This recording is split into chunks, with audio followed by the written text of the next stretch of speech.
This is Chris with Front Porch Football, where we take SEC football as serious as you do. First and foremost, I'd like to just take a moment and extend my prayers to everyone impacted by the shooting in Las Vegas.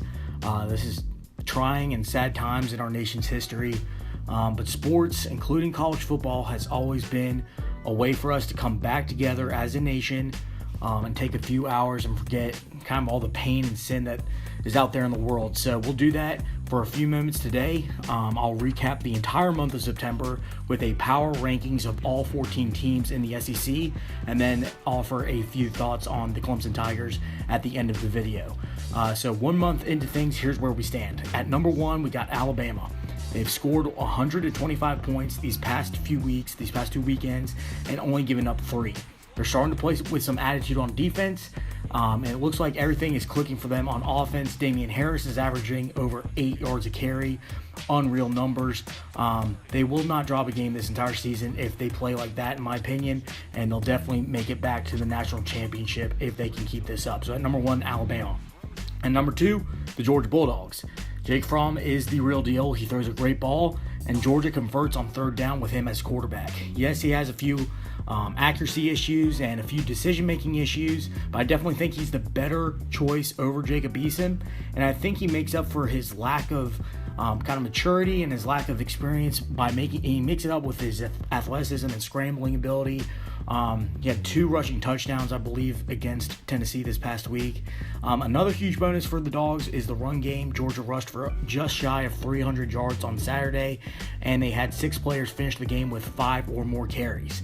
So the offensive line's looking great. Defensively, this is a top 5 defense in the country. They're athletic and mean against Tennessee. Gave up less than 65 yards rushing, forced 2 interceptions. Really excited about this Georgia defense. Complete domination. This team is playing like a college football playoff contender. And yeah, you heard that right. This is a top 4 college football team right now. In my opinion, they're number 5 in the AP poll this week. At number 3, the Auburn Tigers.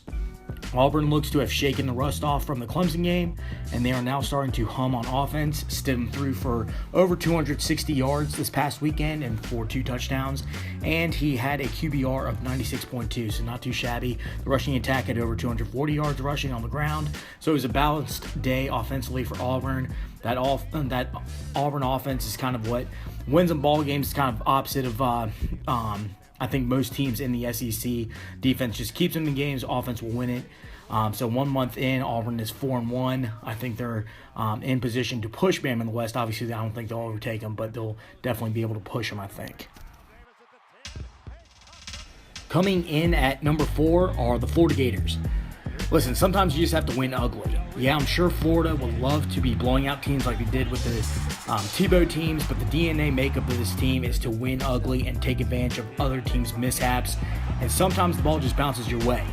Look at the total points scored by the Gators and the total points given up by the Gators, then compare those numbers to the University of South Carolina. They're basically the same, and in fact, South Carolina is slightly better, but the Gators are 3-0 in SEC play while the Gamecocks are 1-2. They can't slip up in the swamp against a reeling LSU team this weekend, but the Gators are positioning themselves well for an epic showdown in Jacksonville against Georgia later in the season with the East on the line. So at number 4, the Florida Gators. Number 5, the Kentucky Wildcats. They too win ugly, but the Wildcats feel poised for an 8 or 9 win season, in my opinion. Why do I say that? Because their defense is statistically one of the best in the SEC. Only Georgia, Alabama, and Auburn have given up fewer points this season. So they're a top 4 defense in scoring defense this season. And Kentucky also has a few plays, or just a few plays away from being undefeated. So I like where they're positioned right now, and that's why I'll put them at number 5. So number 5, the Kentucky Wildcats. At number 6, the Texas A&M Aggies. They're 2-0 now in conference play, and they've scored the second most points in the conference. So they have at times looked like the kind of old Texas A&M teams. They have at times looked bad, but they have been finding ways to win games. Besides the second half against UCLA, I've not felt overly disappointed in it by A&M's play. I guess the Nicholls State win was pretty ugly. And when they were up against it this past weekend against South Carolina, they scored the points they needed to score. So Texas A&M creeping their way back up. They're 2-0, 4-1 overall. So they'll be coming in at number 6 on these power rankings. Number 7, South Carolina Gamecocks. I could go on and on about all the things that are wrong with this team. Kurt Roper, play calling, injuries, the offensive line play, Jake Bentley's inaccuracy, the lack of defensive turnovers, etc. But there are a few things that are going right for this team as well. They have the winning record heading into October. That's the first time that's happened since 2014. And the defense has done an excellent job at bending but not breaking. Third down on both sides of the ball have been a huge killer, so if the Gamecocks can improve in third down efficiency and getting off the field on third down on defense, I think they can make it the next step in the back half or the kind of second half of the season. But if the Gamecocks can win this week against Arkansas, 4-2 heading into Knoxville isn't too shabby. At number 8, Vanderbilt. Take away the 59-0 drubbing at the hands of the Godfather, Alabama, and Vanderbilt may be in the top 5 in the conference. Florida was a tough loss, but not a bad showing in the slightest, and it looks like they could scratch and claw their way into a bowl game. This shows how weak the SEC is this season when a 3-2 Vanderbilt is good enough to be at number 8 in the power rankings, but I think they are the 8th best team right now in the SEC. At number 9, the Mississippi State Bulldogs. The Bulldogs have been humbled these past few weeks, but I still think they have shown offensively and defensively enough to edge past a few other teams in the conference. But please do not confuse this ranking as an endorsement for mediocre football. The big win over LSU is kind of what got you here, but what that win turns out to not be too much to brag about. So Mississippi State at number 9. At number 10, Tennessee. Besides the drubbing by Georgia, Tennessee has not had too rough of a season. They've lost in the most absurd fashion to Florida, and they beat Georgia Tech, a team ACC fans are deeming as one of their better teams. So why are they at 10? Because records aren't really what determine my power rankings. The overall team play is what determines my power rankings, and right now, Volunteers do not look to be a good football team. As a pass offense, they looked abysmal last week, and they didn't look much better on the ground. The defensive line looked pretty bad, and the pass defense has not truly been tested yet. There were some loud, audible boos. I was watching that Georgia-Tennessee game and had the sound cranked up. There were large, loud, audible boos showering down on Butch Jones in Neyland Stadium this past week, so you have to wonder how much longer he will be the head football coach. At 11, LSU. I was talking to a recent graduate of LSU about what we were all witnessing on Saturday night with the Troy game, and she said she likes Coach O as a guy, but not as a head football coach. And as much as I want to, or I want him to work out in Baton Rouge, she may be right.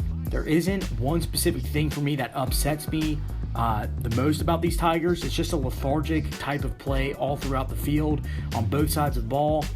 Here's how Ed Orgeron saves his job. And yes, I know about his massive $12 million buyout, but I don't think for 1 second they keep Orgeron if they have a losing season. But here's how he saves his job. He needs to win 7 or more games, and one of those wins has to be over Auburn, Florida, or Alabama. Obviously, I don't think they're beating Alabama, so they need to find a way to beat Auburn or Florida. If he goes 0-3 against those 3 teams, I think he could be toast. I mean, it's just not the biggest thing for me is that you have so much talent and you're squandering away against Troy. So we'll see. I said last week I would wait until the Florida game to pass judgment, and part of me does want to wait for this weekend's game, but part of me also is pretty shocked the Tigers couldn't beat Troy. At number 12, Ole Miss. They got their butts kicked by Bama. Not really surprising, and they looked bad on the road at California. But they are 2-0 at home, so they get the nod over Arkansas. Ole Miss needs to find a football coach, though. I still like Fedora, even though he is stinking it up in Chapel Hill right now, but he knows what it's like to take over a program after a major scandal, and he knows the state of Mississippi very well. So at number 12, Ole Miss. At 13, Arkansas. Lost to TCU in horrific fashion. Gave up 24 points to New Mexico State at home. They lost to A&M, and their only blowout win was over Florida A&M.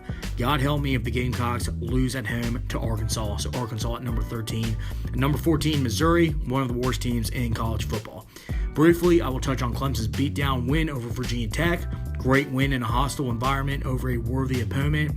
That's what is expected of Clemson now.